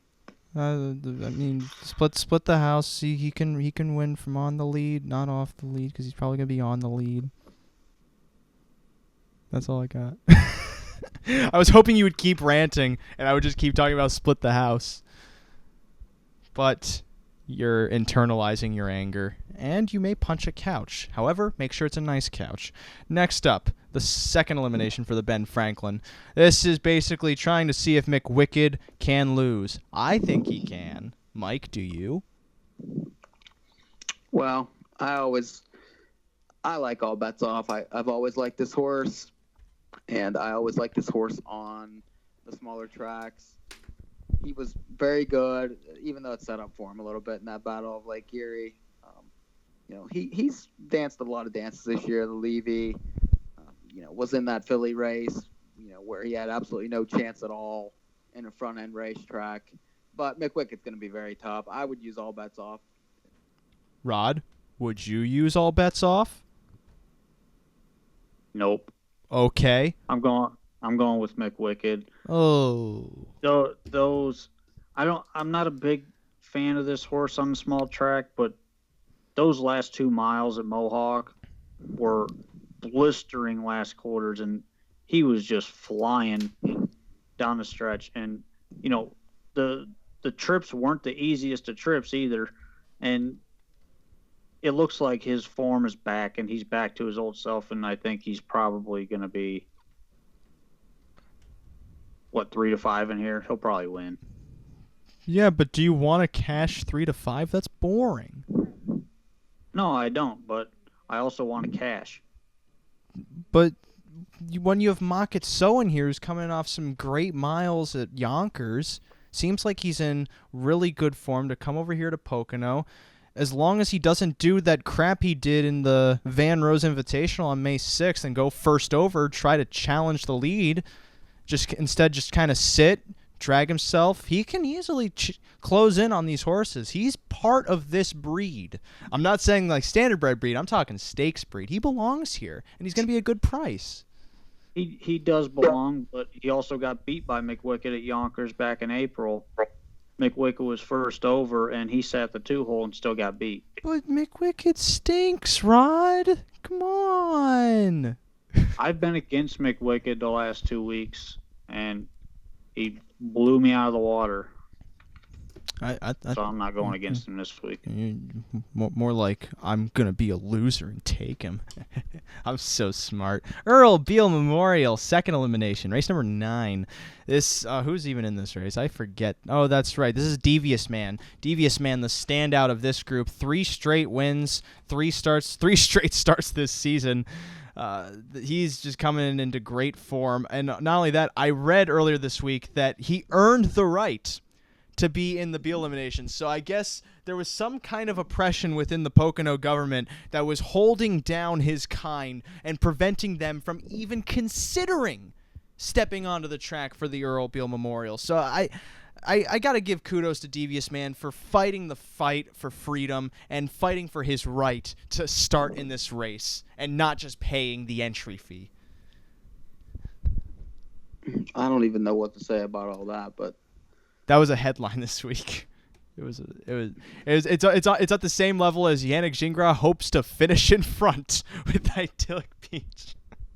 I'll use the 2. Dover Dan won a PSR last time at Pocono, albeit on a perfect trip, but beat Moonshiner Hanover, who is a pretty nice horse. Before that, ran into Sortie at the Meadows, draws inside, and is an interesting alternative to the favorite. This Devious Man is crushing on the bigger track. Let's see what happens when we get to the smaller track from an outside post and, has to come and swoop because this horse doesn't really get away from there. Rod, do you think this horse could get away from there? I like the horse, but the horse I like better is Dover Dan. Oh, my God. He come first over last week at Pocono, still win a big mile and drew off. I mean, yeah, it was against the Sire Stakes, but this horse shows he's got ability. It's Boot and Chains, Corey Callahan. Boot and Chains Barnes getting hot again, and to me, Devious Man in the race too, don't you think? Yeah, I mean he's gonna get away good. He's gonna leave. He's gonna sit behind the 5, and it's tough. It's gonna be tough for the 6 to come from the back and be able to pass the 2. Even past the 4. It's interesting to see, though, a foal from CRK Susie racing today. That's like 20 years ago. Because that's Dover Dan is out of CRK Susie. You like the 8 at all? That's my horse. King on the Hill. Even though he has an outside draw and is moving to the smaller track, I think he's going to be ignored way too much because of that. With the addition of Hopples, he's been able to contain himself a lot more, albeit his win last week came against weaker competition like Deacon Tony and 4 other horses. It was a really small field, but he was second to Long Tom in that that New Jersey Sire Stakes final, and at the very least, he might be able to complete a really decent exacta to the horse I think is probably going to win here, which is Devious Man. But King on the Hill is going to be a good enough price where it's worth taking a stab. Maybe. For you. For me, because me. I understand what I'm doing. And you guys are just coughing for the favorites. Mm-hmm. Up next, second elimination for the Max Hempt. Fear the Dragon coming in off a win in the North America Cup. He's the one to beat. And there's really only one other horse that could win here. And there's no other horses that can win here. All right, then. Mr. Poopy McParty Pants. Explain. The only other horse I could see in the race is the 6, but he's not going to be the favorite. 6? No, it's the 1. It's okay. Summerside. What's wrong with the 6? What's wrong with the 6? He's coming from Vernon. Vernon's fast. That mile looks a lot better than it actually is. Okay, but that race at Yonkers is nice. I didn't see that race. He has a bad draw, Mike. The 1. It's the 1. It's a short field. It's the 1. Wait, so are you taking the 6, or are you with Rod that Fear the Dragon should be feared? Yes, Fear the Dragon. All right, you guys are taking the coward's way out. I got you. I read loud and clear. Up next, Ben Franklin. Second or third elimination. You see, we don't have to spend a lot of time on these races because they're eliminations. Chances are favorites are going to win all of them, including this one. Melmera, starting from the inside, has a lot of speed. Also with a lot of speed to the outside. Luck be with you. This one could set up for something interesting if the drivers really choose to get at each other's throats. But if they don't, we're looking at a nice small payoff here. Mike, what do you see? Luck be with you. Stone Cold Pocono lover. Just went 52-4 at Northfield and got picked off late. But this horse loves this track. We'll get the front. We'll probably crush them. Rod, will he probably crush them? Yeah, I agree. This horse is a Pocono horse, and that race at Northfield, he was just a loose cannon on the front end. And going back to Pocono, I think he's probably the best horse. And Melmara, to me, is a big track horse and is not going to do well over there at Pocono against these type. He's not the same that he used. I mean, I realize that's a fast race, but he's like you said, he's a Meadowlands type, and he likes that big track. He's done well, Meadowlands, in Kentucky, at Lexington. Those were his big races, not at Pocono. Come on, guys. You know Wakizashi Hanover's going to bounce. You know he's going to bounce. You know it. I want nothing to do with him. You know it. He's going to be a price, and you're betting on the bounce. Because sometimes horses just don't ship up well. He could be one of them. And now he ships back down here. Why is that thing beeping? I don't like beeps. They remind me of bombs. Wakizashi Hanover, all right, assuming he bounces here, will be in a striking spot, assuming he gets off the gate well, which if Melmera's to the inside, he should be going for that nice little comfy pocket spot. And if he can get that little rail spot, then maybe he might be able to come late in the stretch and win at a price. That's Mickey Mouse handicapping. I'm going for... Stop beeping! I'm going for a price here because I want something to be interesting. That's all I'm asking for. I want one interesting thing to happen during these races. That could be one of them. I can tell you, it's not going to be... Well, actually, it could be, actually, in this next Hempt Memorial, or Eliminations, the final Hempt Elimination, where we have Heaven's Gate coming off... I think that's a track record performance at Vernon for the New York Sire Stakes. And Down by the Seaside off of his Rabbit performance in... I swear to God, if that thing beeps one more time. Off his Rabbit performance in the North America Cup, basically luring in Fear the Dragon to victory, reeling in Fear the Dragon to victory, rather. So, Mike, does Down by the Seaside seem like he's the one to beat? Or is the up-and-comer, what's his face that I can't remember, Heaven's Gate, the one to beat here? I prefer the two. Just because I don't like the way Down by the Seaside has looked in those races, even though it looked great at Yonkers, not so great in the Mohawk Elimination, and then, I mean, albeit a wicked pace last time, the Sacrificial Lamb. I just feel like this horse is 1-9, and why not take a shot with the two, who just came home in 25-4, at Vernon, has raced well at Pocono, 2 back. I mean, just crushed a field. This. I don't know if this horse is fast enough, but I'm certainly curious, how good this horse could be. So I don't like the one off the setup last time. I don't like the 2 out of Stallion Series. He's pretty much the only alternative to the chalk. Rod, do you agree?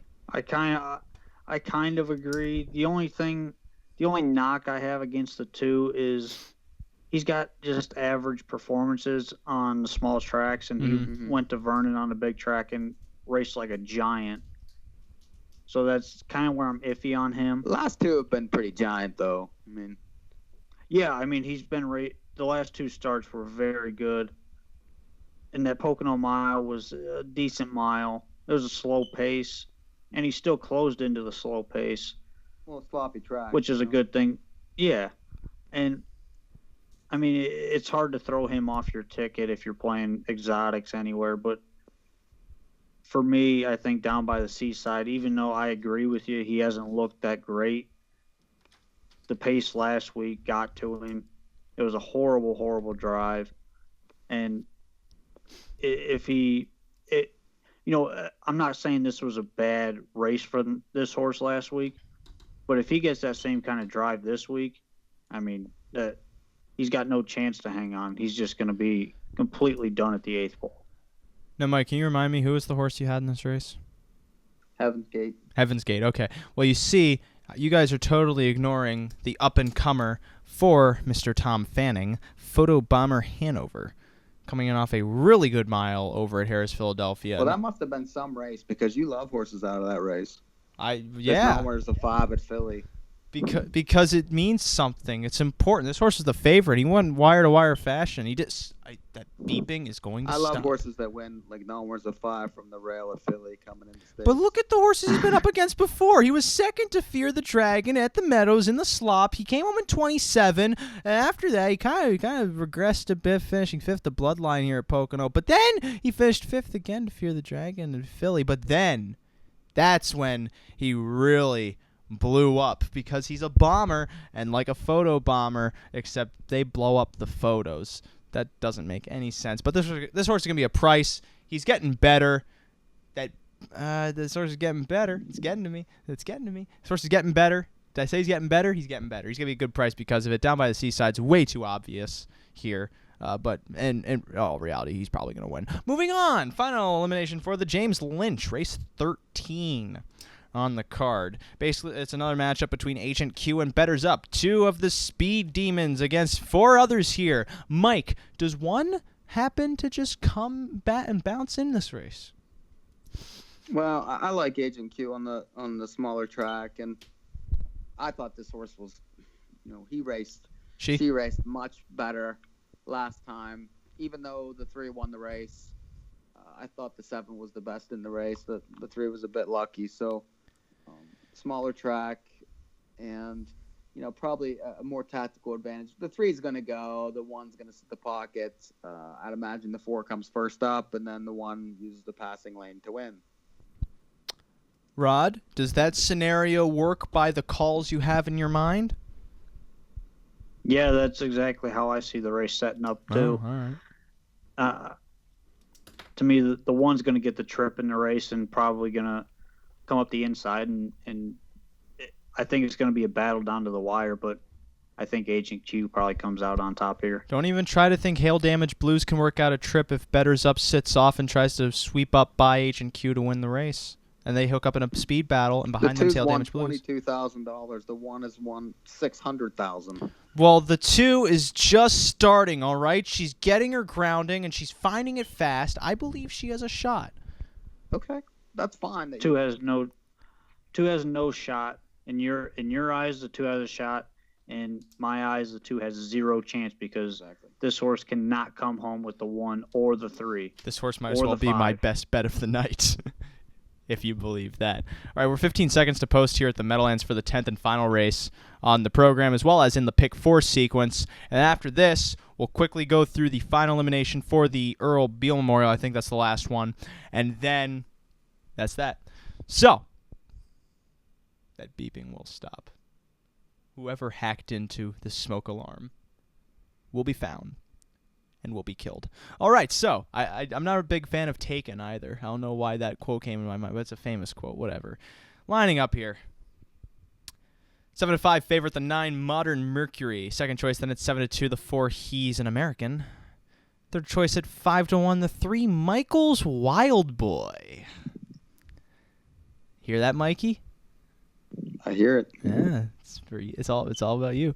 Stop. Come on, Juan. Beeping. They're lining up, they're in motion, and they're approaching the start.